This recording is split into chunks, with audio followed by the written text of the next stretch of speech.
is up, everybody? Holly here, and welcome to a new adventure of Legend of Zelda Majora's Mask. So, like I said, this is going to be Majora's Mask. It's going to be a 100% walkthrough thingamajigger. So, just for a little backstory while we are letting this play through, this game is a direct sequel to Ocarina of Time, which came out originally in 1998. So, Ocarina of Time was actually such a great success that they started actually working on this, and it came out within a little over a year. So Majora's Mask used a lot of the same graphic engines and reused most of the same character and enemy models. The only difference is the character names and everything are not going to be the same. So that's going to be something we're going to have to get used to. Let's see, what else can I... Ooh. Link. So this game actually came out in the year 2000 on the N64. Again, like I said, about a year after, little over a year after, Ocarina of Time. And then it came out again in, on the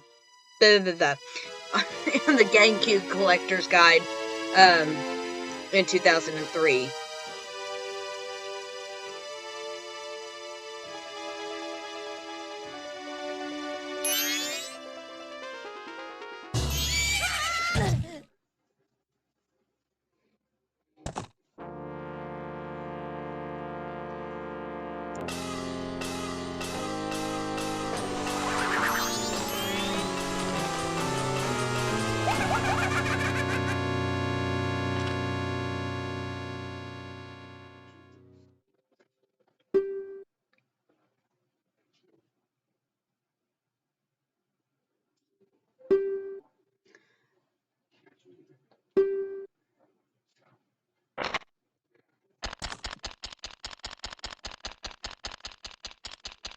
Alright, so we see this mysterious feller here, along with two different fairies. So, as you can see that the fairies actually spook Epona.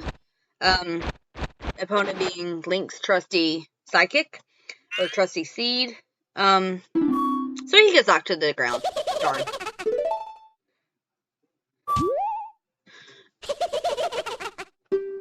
Ironically, what's kind of funny is Link fought several tough bosses in Ocarina of Time. I mean, he's a legend in itself, but yet it takes a guy in a mask to knock him off of his horse. What a shame.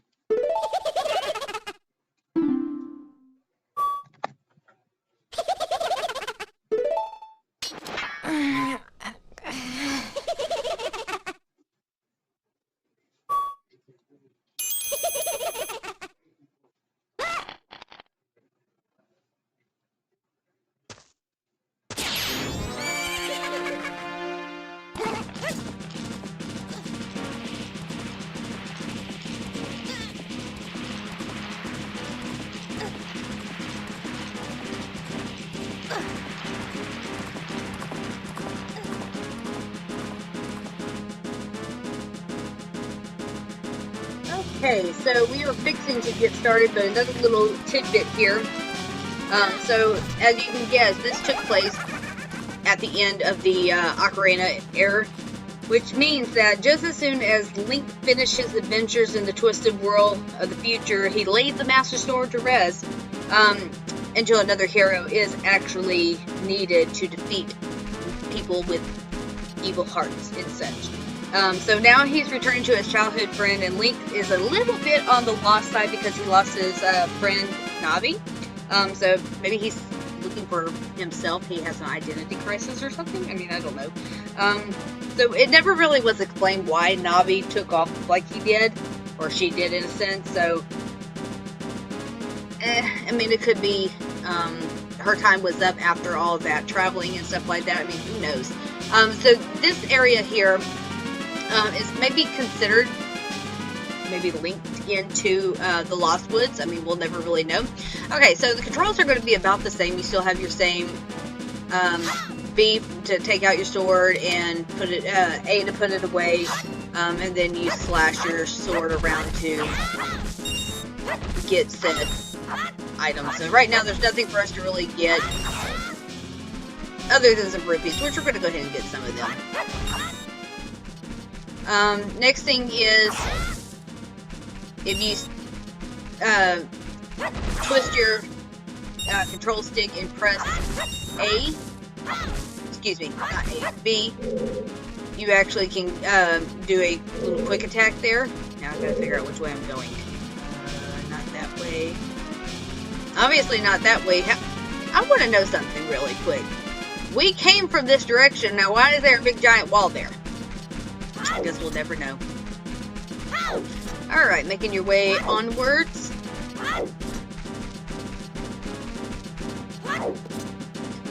Alright, now we are going to do a little bit of jumping. Making your way across the logs into the next section here.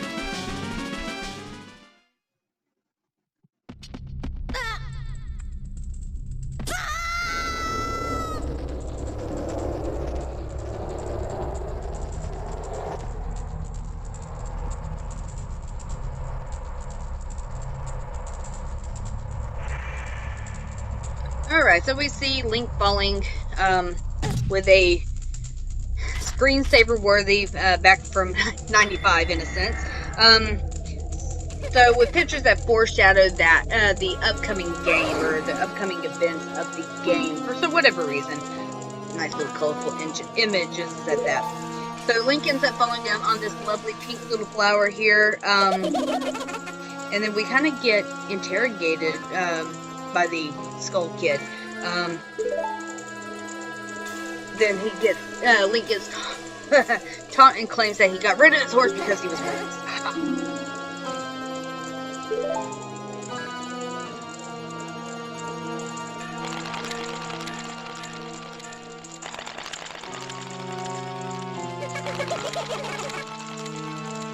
Alright, cool little tidbit also with this, that in 1999 the Nintendo came out with the expansion pack, which adds on is an add-on to your 64 that dealt with the built-in RAM required to play certain games. So Majora's Mask was one of those games that required the expansion pack. So since it was released in the 2000s, allows you to use it as RAM, so that way it has smooth frame rate and gives various other visual enhancements to the game.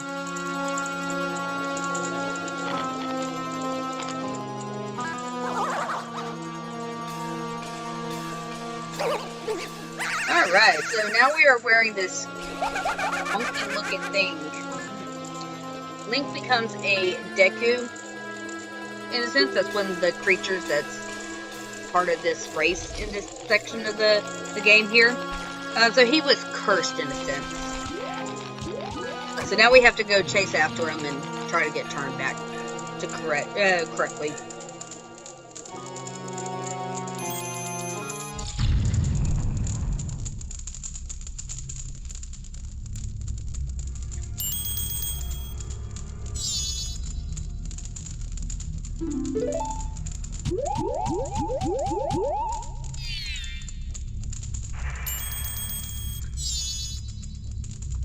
Alright, so she's going to beg for us to open the door because apparently only big people can open doors. Technically, Link isn't a big person. He's still technically a kid, isn't he? She doesn't have a face. How can there be anything on her face? She has no face.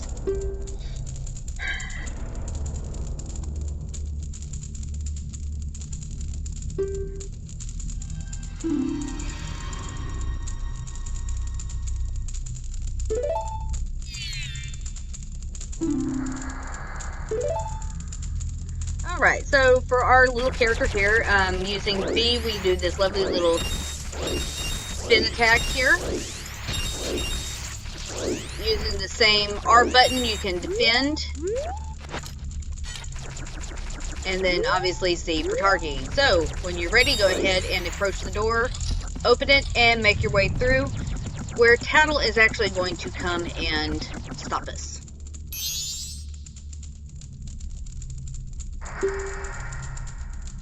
Alright, now here she's going to semi-apologize, in a sense, not really apologizing, and basically says we need to kind of take her with him, in a sense. Kind of a silly little scene.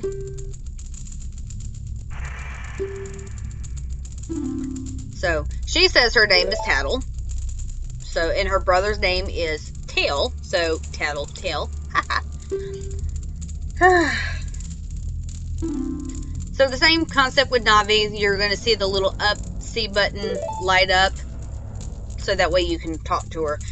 So after this funny little cutscene here at the end, you'll see that Link shakes his head at the camera, which to my knowledge is the only time ever in any Zelda series that he actually acknowledges the presence of the audience. Kind of weird. Okay, so now we have these nice little flowers here. Hey, if I call you, press up C right away. I can tell you not very used to your Deku scrub body. Alright, listen up. If you press and hold A as a Deku scrub while standing on a Deku flower, you can dive into it. If you wait a bit before releasing, you'll launch out of the flower. Press A while flying to descend. Sure, we got that. Okay, press A for do your spin attack. Yep, that's what we did. Alright, so hold A.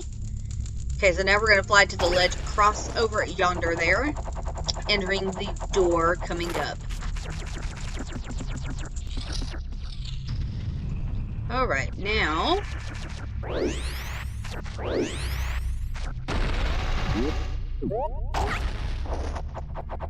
going to make our way across here. So this is kind of like a little training area, in a sense, so you can kind of get used to your Deku scrub body.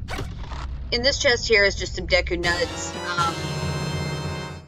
kind of your first little item of the game.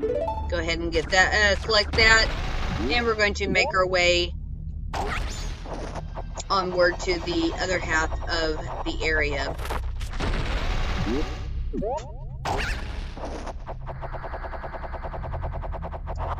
Now later on, after we complete some of the areas here,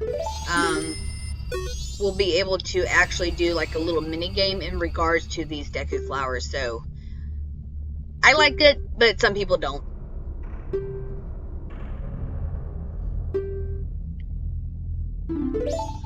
Alright, now we're gonna go check out the tree per Tattle's request.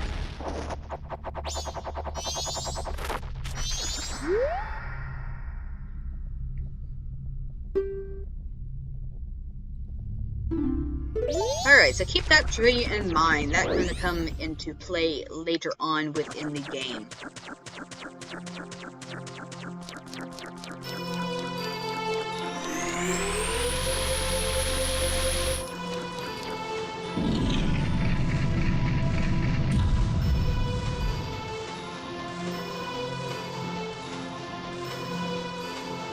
Alright, so now we can't go backward. The door is now closed. We're going to make our way forward through this area here.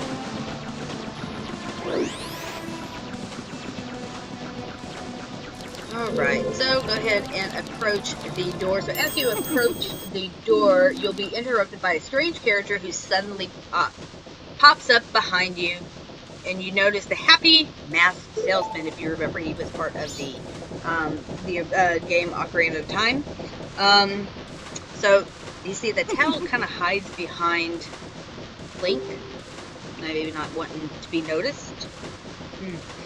So the characters in Majora's Mask have the same model design as the one in Ocarina of Time.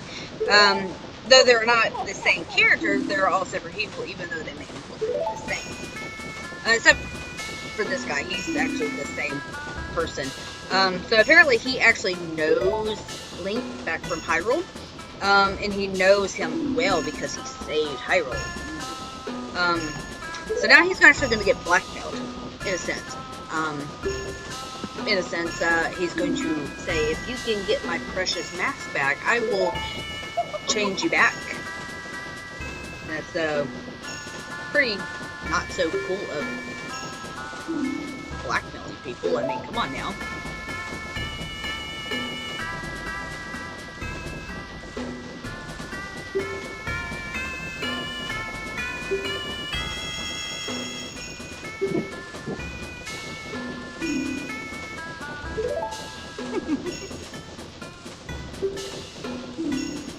as you can tell, he says we have a time limit that we have to get all this taken care of with 3 days. So maybe he just doesn't like partying, anything like that. Needless to say, if we don't complete the task at hand within the in the 3 days time, we're going to be stuck in our little wooden body forever. Alright, so before we end here real quick, I want to point out a few little things. So if you notice the big giant backpack that he's holding, so right behind him is a mask of the mirror shield that we're going to be using later on in the game. Then we have a mask down at the bottom that looks like Elvis Presley.